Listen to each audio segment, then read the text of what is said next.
Salam alaikum. Alors, une nouvelle leçon dans le cadre de l'enseignement à distance, 3 année collégiale, période C6, la séquence 3. La séance, c'est une séance longue et de communication. Le titre de la leçon, c'est la subordonnée, de conséquences. Puis, nous avons 2 objectifs à atteindre au bout de cette, capsule. Premier, c'est identifier la subordonnée de conséquence, veut dire ça va faire la différence entre la subordonnée de conséquence et les autres types de subordonnées. Maîtriser surtout les outils qui nous permettent d'enchasser la subordonnée dans la principale. Puis le deuxième objectif, et c'est un objectif de transfert. Une fois ces outils d'enchassement maîtrisés, on espère que vous pourrez réutiliser ces outils à bon escient pour embellir votre style. C'est pas uniquement pour répondre à des questions lors de l'examen, mais surtout utiliser les tournures les plus soutenues.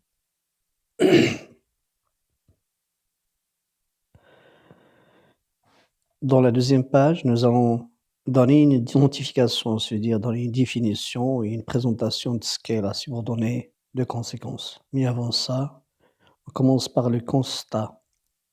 On doit constater, selon ce rappel de la subordonnée de cause, la leçon dernière, que la cause et la conséquence ont un rapport étroit. Donc voilà le but de ce rappel, c'est de découvrir ce rapport logique existant entre les 2 types de subordonnées, la cause d'une part et la conséquence de l'autre. Et pour découvrir, ce constat, pour découvrir ce rapport, voilà la première partie d'une phrase complexe composée d'une principale, puis une subordonnée, introduite avec, vu que comme outil de subordination. Je lis la phrase: «Mariam est absente aujourd'hui vu qu'elle est malade». La question posée sur la principale pour avoir la subordonnée, c'était la question: «Pourquoi?» C'est une phrase support dans la leçon de cause, juste un rappel. Alors nous avons pourquoi Mariam est absente aujourd'hui, donc nous avons déjà le résultat dans la principale. La réponse pour avoir la cause, c'est vu qu'il est malade. Donc sa maladie, c'est la cause de son absence. Donc si on a dans la subordonnée la cause, automatiquement dans la principale, nous avons la conséquence. Et puis, pour, découvrir la deuxième partie de ce rapport, entre la cause et la conséquence, c'est tout simplement regarder les couleurs, le jaune et le bleu. On intervertit les 2 propositions, en bleu et en jaune, on leur change de place et on change l'outil de subordination. Être malade, qui était la cause dans la subordonnée, devient dans la principale. Mariam est si malade ou est malade, pardon. Puis l'outil de subordination, c'est la locution conjonctive si 3 points de suspension que. Et nous avons dans la subordonnée la conséquence, c'est-à-dire le résultat. Le résultat de cette maladie, c'est l'absence de l'élève. Ainsi, dans chaque phrase complexe, si on a dans la principale la conséquence, on aura la cause dans la subordonnée et inversement. Et puisque nous avons déjà fini l'explication de la subordonnée de cause, on veut une identification, ça veut dire une définition ou une présentation de ce qu'est la proposition subordonnée de conséquence. Ainsi, revenons ici. Encore attention aux couleurs. La subordonnée circonstancielle de conséquence ou bien la subordonnée infinitive de conséquence est une proposition reliée à la principale à l'aide de locution conjonctive en bleu. Donc si nous avons une locution conjonctive, nous aurons une subordonnée circonstancielle de conséquence. Ou bien cette subordonnée de conséquence peut être également introduite par une locution prépositive qui va nous donner une subordonnée infinitive de conséquence. Donc, nous avons deux types. Soit la subordonnée elle est infinitive parce qu'elle est introduite par une préposition ou bien une locution prépositive, ou bien cette subordonnée peut être circonstancielle parce qu'elle est introduite par des locutions conjonctives ou bien des conjonctions de subordination. L'une ou l'autre exprime un résultat sûr, parfois. Donc on peut présenter un résultat, c'est-à-dire une conséquence sûre, ou bien une conséquence possible. Cette subordonnée occupe toujours la fonction d'un complément circonstanciel de conséquence. J'espère que vous avez compris ce rapport logique entre principal, entre cause et conséquence, puis ce qu'est la subordonnée de conséquence. On va donc illustrer tout ce qu'on vient de dire ici dans les pages suivantes, où on va découvrir les rapports, les différents rapports et les règles de subordination. Commençons par le premier cas. On veut étudier une subordonnée de conséquence avec le premier mode, c'est l'indicatif, et le second mode, c'est le conditionnel. Pour le support, vous avez ces deux fragments. Première partie, cet homme est méchant. Puis, quel est le résultat de sa méchanceté? C'est que personne ne l'aime. Et je présente ici ce résultat sûr, parce que je connais la personne étant méchante dans le quartier, et je le sais, sûrement personne ne l'aime. Ou bien, je vois combien cet homme est méchant, et je suppose que personne ne l'aime. Donc je ne suis pas sûr, je suppose tout simplement le résultat. Pourquoi j'ai rajouté en bleu sûrement et probablement? Parce que lors de l'enchâssement, sûrement et probablement seront substitués par l'emploi des modes différents. Le mode indicatif pour la certitude et le mode conditionnel pour la probabilité ou l'incertitude. Maintenant, on veut les outils d'enchâssement. Et si on analyse la première proposition, on va trouver que méchant en tant qu'adjectif qualificatif, c'est lui la cause de ce résultat. Et parce que c'est lui la cause, on va donc déplacer méchant au milieu de la structure, la locution qui va introduire la conséquence, et cette locution est: cet homme est si méchant que soit personne ne l'aime, et là on présente un résultat certain à la place de sûrement. J'ai donc utilisé le présent de l'indicatif, quand je peux utiliser aussi les 10 autres temps du mode indicatif. Je peux utiliser le présent de l'indicatif, passé composé, futur simple, futur antérieur. Je peux utiliser passé récent, futur proche. Je peux utiliser imparfait plus que parfait, comme je peux utiliser aussi passé simple, passé antérieur. Donc, quel que soit le temps de l'indicatif que je vais utiliser dans la subordonnée de conséquence, cette conséquence sera sûre. Un français natif, fallait comprendre que vous êtes en train de parler d'une conséquence sûre. Ou bien, je peux aussi avoir l'autre tournure. Cet homme est tellement méchant que personne ne l'aimerait. Et parce que j'ai utilisé le conditionnel présent, le mode conditionnel et le temps présent, un français natif allait comprendre que la conséquence ici est probable seulement. Elle est juste possible, c'est pas sûr. Donc, il suffit d'avoir le conditionnel pour qu'un Français, ou bien pour que l'interlocuteur comprenne qu'on est en train de lui présenter un résultat incertain ou un résultat incertain. Je répète donc ma phrase complexe: cet homme est si méchant ou tellement méchant ou tant méchant que personne ne l'aime ou bien personne ne l'aimerait. Et pourtant, je peux l'avoir avant comme je peux l'avoir aussi après. Je peux avoir cet homme est méchant tant que personne ne l'aimerait ou personne ne l'aime. Maintenant, la locution conjonctive si, que, tellement que, tant que, est-ce qu'elle encadre uniquement l'adjectif qualificatif? C'est ce qu'on va voir dans la page suivante. Mais avant ça, je dois d'abord délimiter ma principale et ma subordonnée de conséquence.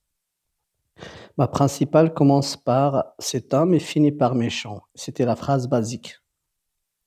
et parce que l'outil de subordination commence à l'intérieur même de la principale, parce qu'il doit encadrer l'adjectif qualificatif responsable du résultat, la subordonnée commence ici. Donc il a dépassé les limites pour entrer dans la zone de la proposition principale et finit là où la phrase se termine par le point. Et puis, est-ce qu'on peut intervertir la principale, la subordonnée? Ça veut dire avoir une possibilité de réversibilité, ça veut dire commencer par la proposition subordonnée d'abord et la principale après. Là, c'est pas possible. Donc, vous aurez une flèche à une seule tête pour dire que impérativement, la phrase complexe après l'enchâssement commence par la principale, suivie de la subordonnée, non pas l'inverse. On ne peut pas inverser. Je passe à la suite. Donc là, c'est A1.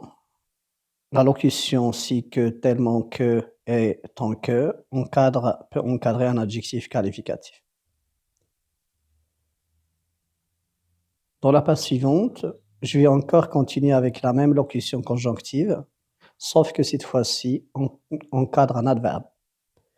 Donc, je vais encore dériver à partir de méchant, adjectif qualificatif, l'adverbe correspondant, et j'obtiens méchamment.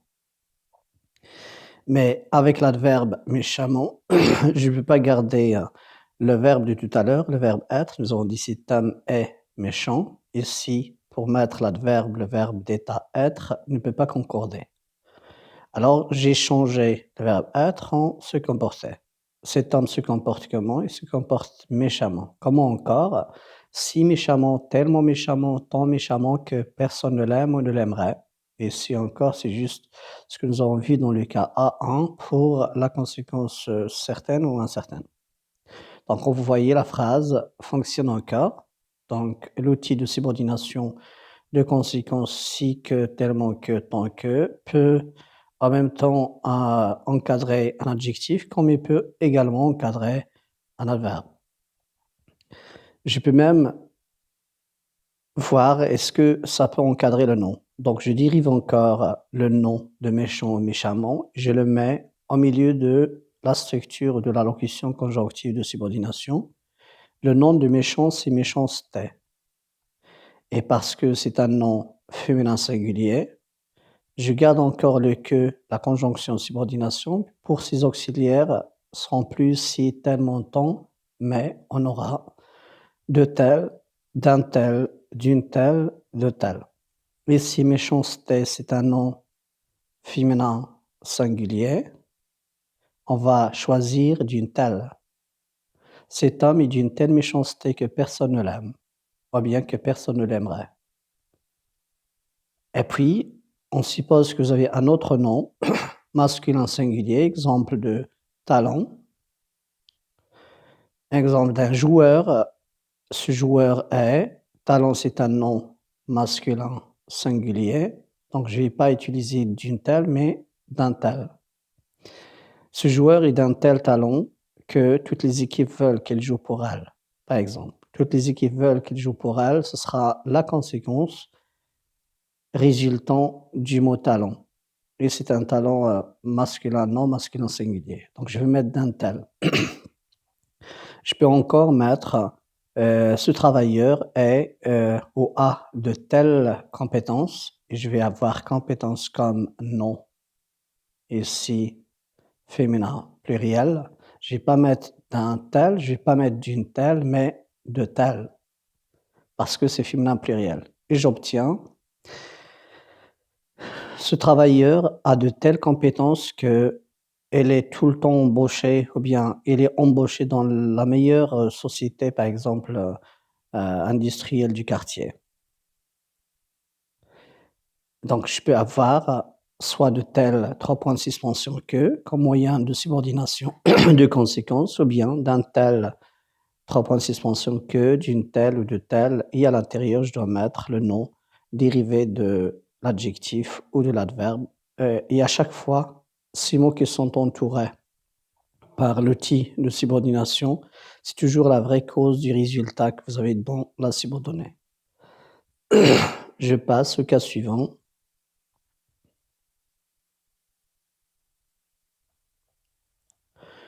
Dans le cas suivant, vous avez la subordonnée de conséquence avec les modes cette fois-ci subjonctif et infinitif. Et dans ce cas, on va nous demander est-ce que mes 2 propositions contiennent 2 sujets différents ou bien ils contiennent le même sujet. Commençons par le premier cas et vous avez les 2 propositions sont: «Cet homme est méchant, on ne peut pas l'aimer. On ne peut pas aimer cet homme, ce sera le résultat de sa méchanceté». Donc vous avez ici la cause dans la principale et vous avez dans la subordonnée la conséquence ou le résultat. Mais on n'est pas encore dans la phrase complexe, on n'a pas encore, enchâssé la deuxième dans la première. Nous avons besoin de voir quels sont les moyens qui nous permettent d'enchâsser cette subordonnée à l'intérieur ou plutôt à la fin de la principale, mais cette fois-ci, on doit voir le subjonctif dans la subordonnée. Ces outils sont: «Cet homme est assez méchant», c'est pas que, mais pour que, pour qu'on puisse l'aimer. Une chose quand on a les outils assez pour que, trop pour que, c'est que dans la proposition où il y a le résultat, on doit donc mettre le contraire du sens de cette subordonnée ou de cette proposition quand on subordonne ce résultat à la principale. Cet homme est assez méchant pour qu'on ne puisse pas l'aimer. À effacer ne pas. Et si c'était affirmatif, exemple, on le déteste, cet homme est méchant, on le déteste, si vous avez détesté ici, quand on va subordonner ce résultat à la principale, on va avoir cet homme est trop méchant pour ne pas le détester. Donc, qui que soit le sens du résultat dans les 2 propositions, dans la proposition à l'origine, quand on procède par la subordination, il faut donc mettre le contraire de cette proposition. Je passe à la délimitation. Donc, c'est toujours la principale commence par «cet homme est méchant» et finit par «méchant», mais pour la subordonnée, ça commence à partir de l'outil de subordination parce que le verbe de la subordonnée conjuguée il est introduite, ou la subordonnée est introduite par une locution conjonctive de subordination. Vous avez ici, c'est une subordonnée circonstancielle de conséquence. Dans le cas où nous avons le même sujet, voici les 2 propositions. Cet homme est méchant, toujours la même, mais pour le résultat, c'est le même homme qui n'a pas de bons amis. Ne pas avoir de bons amis, c'est le résultat ou la conséquence d'être méchant. Et parce que nous avons le même sujet, par la suite, on va garder les mêmes auxiliaires de la locution, assez, pour, au, trop, mais pour que. On va avoir uniquement pour. On va avoir uniquement pour, et puis à la place du verbe conjugué dans la subordonnée, ce verbe reste à l'infinitif. Et pourquoi rester à l'infinitif? Parce que tout simplement, puisqu'on a le même sujet, on l'efface dans la subordonnée, on factorise avec ce sujet, puis on va pas mettre pour que, on va avoir pour, et pour sera en contact direct avec le verbe de la subordonnée, et une règle que vous connaissez tous doit être appliquée, c'est que le verbe précédé d'une préposition se met à l'infinitif. Donc on ne peut pas ne pas le conjuguer, on ne peut pas ne pas le mettre à l'infinitif puisqu'il est précédé d'une préposition. On aura donc cet homme est assez méchant pour avoir de bons amis, encore ne pas à effacer, et on aura donc son inverse. Et à la fin, puisque le verbe est à l'infinitif, il n'est pas conjugué, la subordonnée obtenue, on l'appelle une proposition subordonnée infinitive de conséquence, parce que le verbe n'est pas conjugué, parce qu'il est introduit non par une locution conjonctive de subordination, mais par une locution infinitive, une locution ou une locution prépositive, pardon, qui va introduire l'infinitif. Je passe à la page suivante. Le cas numéro 2, locution cette fois-ci de subordination mais compacte, ça veut dire on ne les divise pas comme on a fait dans le cas 1 et qui introduisent 2 modes. le mode indicatif et le mode subjonctif. Dans le cas A, on va avoir les deux propositions contenant deux sujets différents. Les voici. Vous avez cet élève a excellé en français. Puis, dans la deuxième, le style de cet élève s'est amélioré. Vous avez donc deux sujets différents, sujet 1 et sujet 2. Pour mettre en relation les deux propositions, vous avez le style qui s'est amélioré, c'est le résultat de la persévérance de cet élève. Et on obtient donc les outils de subordination qui vont bien sûr nous permettre d'avoir le mode indicatif de la subordonnée. Ces outils sont: cet élève a excellé en français de telle sorte que son style s'est amélioré. Passé composé de l'indicatif. Peut également avoir: cet élève a excellé en français de telle manière que son style s'est amélioré en français. S'est amélioré. Ou bien au point que son style s'est amélioré, bien si bien que son style s'est amélioré. On obtient à partir de la locution conjonctive jusqu'à la fin de la proposition une proposition subordonnée circonstancielle de conséquence avec le mode indicatif. Puis, dans le cas A2, à partir du même support, les outils qui vont nous permettre d'avoir cette fois-ci le subjonctif sont: cet élève a excellé en français. Première structure, en sorte que. Deuxième, de manière que. La dernière, c'est de façon que son style se soit amélioré. Exprès, j'ai choisi ici le subjonctif passé. Ces outils introduisent impérativement la subordonnée de conséquence avec le mode subjonctif, donc il faut les apprendre. Et quand vous voyez pour la première et la deuxième locution conjonctive de subordination, c'est presque les mêmes que dans la subordonnée au réel indicatif. Vous avez de telle sorte que ici, et vous avez en sorte que dans la deuxième. Vous avez également de telle manière que, et vous avez de manière que, là où il y a le subjonctif. Quand vous voyez la différence entre les deux premières structures, dans A1 et A2, la différence c'est uniquement ce qui est écrit en vert. Donc si on a tel, les deux outils introduisent la subordonnée de conséquence avec le mode indicatif. Et si on a effacé tel, on obtient le subjonctif. Donc l'effacement de tel nous fait passer de la subordonnée à l'indicatif à la subordonnée au subjonctif. Attention, c'est une règle, il faut l'apprendre, il ne faut pas l'oublier. Une autre chose, c'est que à la fin ici, vous avez une proposition subordonnée circonstancielle de conséquence et une observation encore, c'est que vous avez à la fin de toutes ces structures d'enchâssement, vous avez la conjonction de subordination et que, ce qui fait que les verbes se conjuguent par la suite et on garde les sujets. Pour celles que j'ai marquées ici, attention, quand il y a le même sujet, on ne peut pas les avoir, mais on va avoir leurs équivalents.